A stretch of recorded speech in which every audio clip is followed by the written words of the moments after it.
সাংবাদিক দম্পতি সাগর রুনি হত্যার মামলার নথি পুড়ে যায়নি, জায়গা বদল হয় পুরনো নথি ছড়িয়ে ছিটিয়ে থাকতে পারে বলে মন্তব্য করেছেন অতিরিক্ত অ্যাটর্নি জেনারেল আরশাদ রৌফ।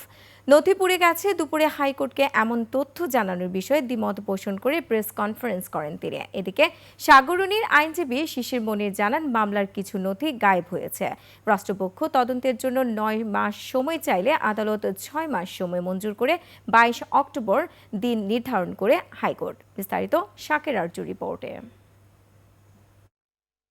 গত 5 আগস্টের পর সাগর রুনি হত্যা মামলার তদন্ত নিয়ে নতুন করে স্বপ্ন দেখা শুরু করে পরিবারসহ দেশবাসী।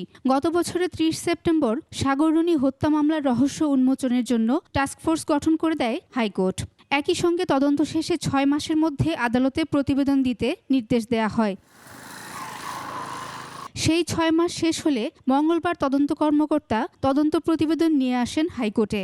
রাষ্ট্রপক্ষ হাইকোর্টকে জানায়, ডিবি অফিসের পর র্যাব তদন্ত করেছে, বারবার জায়গা বদল হয়েছে এই মামলার তদন্তের। মামলার কাগজপত্র ছড়িয়ে আছে। হাইকোর্টের কাছে রাষ্ট্রপক্ষ আরও জানায়, বারবার সময় নিতে হবে দেখেই 9 মাসের সময় আবেদন করেন তিনি। একবার ডিবি, একবার র্যাব, তারপর এখন পিবিআইতে এসছে। সো এইটাতে এই পুরাতন মামলা, এই পুরানো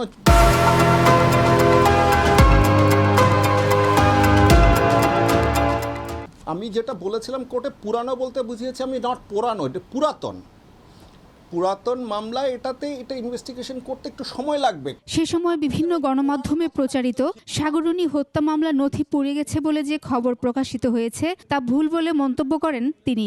নথি আছে, কিন্তু পুরানা জিনিস, যেটা আপনাকে একটা জিনিস বুঝতে হবে যে পুরানা জিনিস, এভিডেন্স, একটা ছোড়া যদি, মার্ডারের একটা ছোড়াও যদি আপনি এখানে রেখে দেন এত 14 বছর পর, এটা তো জং ধরে। সাগর রুনির আইনজীবী শিশির মনির বলেন, তদন্তে এই মামলার কিছু অগ্রগতি থাকলেও কিছু নথি পাওয়া যাচ্ছে না বলে জানান তিনি।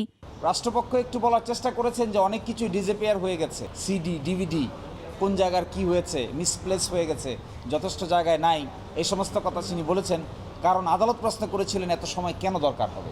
9 মাস যেহেতু তারা সময় চেয়েছেন, সেই জন্য তার জাস্টিফিকেশন করতে গিয়ে কিছু কথা বলেছেন যে এভিডেন্সগুলো অনেক কিছু ডিজেপিয়ার হয়ে গেছে। তো এগুলো সব আসলে যেহেতু তদন্ত চলমান, কিছুটা সংবেদনশীলতা আছে, সব চাইলেও আমরা ডিসক্লোজ করতে পারিনি। 2012 সালের 11ই ফেব্রুয়ারি সাংবাদিক দম্পতি সাগর সারোয়ার ও মেহরুন রুনিকে পশ্চিম রাজার বাজারে তাদের ভাড়া বাসায় হত্যা করা হয়। শাকেরা আরজু, 21 টেলিভিশন, ঢাকা।